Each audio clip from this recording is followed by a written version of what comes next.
विश्वास कर दिया यीशु मसीह हमारे लोगों को खुशी लोगों से और आहू में भी है, हमारे साथ दुख में भी है, वो खुशी में भी है, क्योंकि उसने हमको जीवन हमको दे दिया। इसलिए मेरा तो हर कदम मेरे मसीह का, मेरा तो हर कदम मेरे मसीह का, हर दम इशारा ढूंढता है,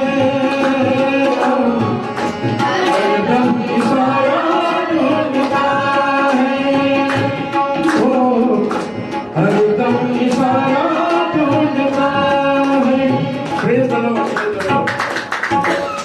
सारांश ये है कि आत्मा एक ट्रांसमीटर है परमेश्वर का, जिसके द्वारा हम परमेश्वर से संपर्क स्थापित कर सकते हैं। ईश्वर ने ट्रांसमीटर दीदी से आदम फूक मार के कि ये ट्रांसमीटर के द्वारा तुम मुझसे लोगों कॉन्टेक्ट कोई था किया, लेकिन उस ट्रांसमीटर में क्या हुआ, डैमेज हो गया पाप के कारण, बैटरी उड़ गया उसकी, पाप किया, ट्रांसमीटर खराब हो गया। यीशु मसीह उस ट्रांसमीटर का बैटरी बन गया, वो बैटरी बन गया ताकि हम उसको चार्ज कर सकें, उस आत्मा को चार्ज कर सकें। ठीक है ना? आप देखिएगा, नोट करिएगा।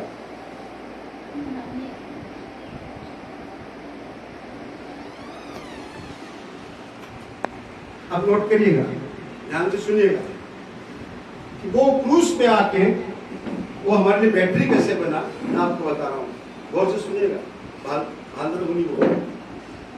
एक जो इलेक्ट्रिसिटी वायर ग्लास है, हमें एक वायर से दूसरा वायर को जोड़ते हैं तो क्या करते हैं, उसका इंसुलेशन हटाते हैं। डायरेक्ट तार गला बांध ले इलेक्ट्रिसिटी ना है वो नहीं आएगा ना, उसका इंसुलेशन हटाना पड़ेगा, उसका भी हटाना पड़ेगा, उसका भी हटाना पड़ेगा, दोनों साइड को वायर का इंसुलेशन हटाना पड़ेगा, तब जाके वो कनेक्टिविटी होगा। जीसस क्रूस पे पूरा इंसुलेशन हटा दिया, हालेलुया, पूरा इंसुलेशन हटा दिया, पूरा इंसुलेशन का पावर, सामर्थ्य, शक्ति, सब कुछ को उसने नरम बन गया और एकदम आज्ञाकारी बन गया। और अमा कोई से तुम्हें तुम्हारा क्रोस उठाए, तुम्हें इंसुलेशन को हटा दिया, बच्चे के समान बन जाओ, तब मेरे से कनेक्टिविटी आएगा। हालेलुया। तो यीशु मसीह हमको बच्चे बनने को कहता है, हमें इंसुलेशन हमारे पास धर्म का आवरण है, संस्कृति, कल्चर, बहुत कुछ आवरण है, उस आवरण को हटाना पड़ेगा, तब जाके यीशु मसीह से कनेक्टिविटी आएगा। ये जीवन का, आत्मा को जीवन मिलने का ये पद्धति है।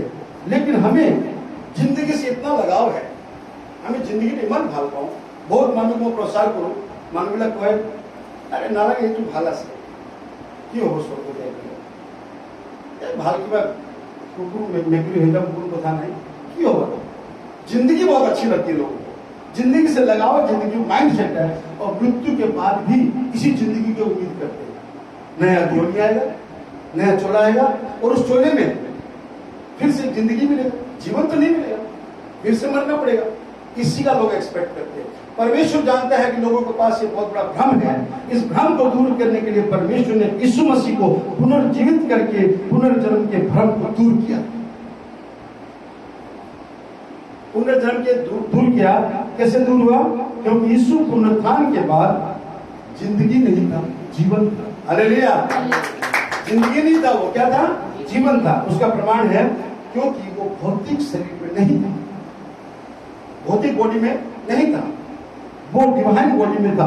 और डिवाइन बॉडी आत्मा का स्वरूप है, डिवाइन बॉडी आत्मा का स्वरूप है, और फिजिकल बॉडी शरीर की पहचान है। शरीर का बॉडी, फिजिकल बॉडी आपको शरीर का आइडेंटिटी देगा, और डिवाइन बॉडी से आपका आत्मा का पहचान होगा। इसी डिवाइन शरीर से यीशु शाश्वत लोक में चला गया और परमेश्वर के दाहिने जाके बैठ गया, और स्वर्ग लोक में अनंत काल के लिए वहां बैठ गया। हालेलुया। इस बात के लिए इतने सारे प्रमाण जुगाड़ देने के बावजूद जिंदगी हमसे छल करती है। ये प्रमाण कौन से समय मिलता है? मरने के बाद नहीं, इसी जिंदगी में प्रमाण आ रहे हैं सारे, बता रहा हूं मैं आपको। लेकिन फिर भी जिंदगी हमसे छल करती है, धोखा दे रही है। क्या कर रही है वो? धोखा दे के यीशु मसीह के विधान को इग्नोर करके जीवन के भेद को छुपाती है, जीवन के भेद को छुपाती है जिंदगी। और इसलिए लेकिन मृत्यु के बाद उसी जीवन को ढूंढने का नाटक कर लिया।